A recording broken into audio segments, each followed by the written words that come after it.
Pourrait avoir de coups de projecteur. Voici l'exemple de Saragosse, la 5e ville d'Espagne. Elle a engagé 7 milliards d'euros, pour une grande expo sur l'eau et le développement durable. Et 2 ans plus tard, le bilan est, semble-t-il, très positif. Romain Clément, Grégory Roudier. En 2008, Saragosse accueillait une exposition internationale. 105 pays y participaient. Cet homme est aujourd'hui chargé de reconvertir le terrain et les bâtiments de l'exposition. Au loin, c'est la gare intermodale, achevée quelques mois avant l'exposition. Et ce pont, on l'a baptisé le pavillon pont. C'est une passerelle piétonne qui relie les 2 berges du fleuve. C'était l'une des portes d'accès à l'exposition.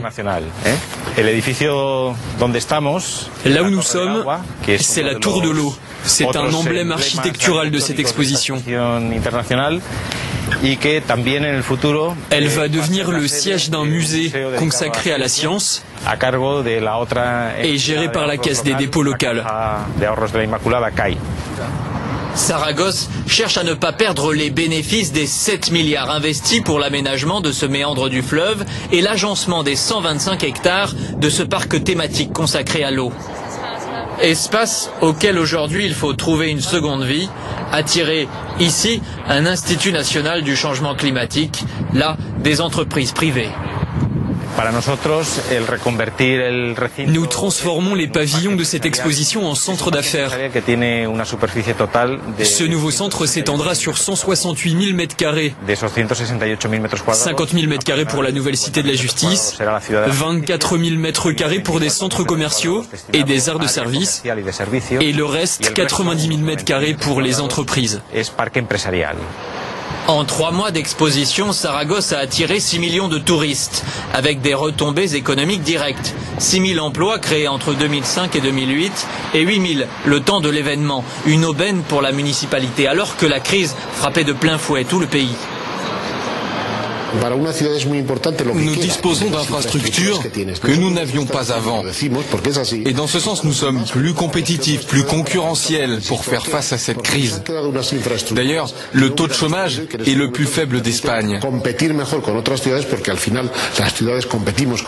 En ce moment, nous sommes aussi les seuls à avoir de la croissance depuis plusieurs trimestres.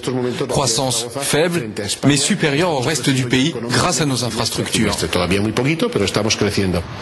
Aujourd'hui encore, le taux de chômage de la région est le plus faible de l'Espagne. En plus du dynamisme économique, la plupart des habitants se disent satisfaits des aménagements, plus d'espaces verts, une meilleure qualité de vie et une vraie fierté d'être saragossien. La ville en a vraiment profité.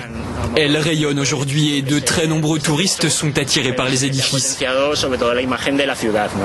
Mais il faut le dire aussi, depuis 2 ans, la reconversion traîne un peu.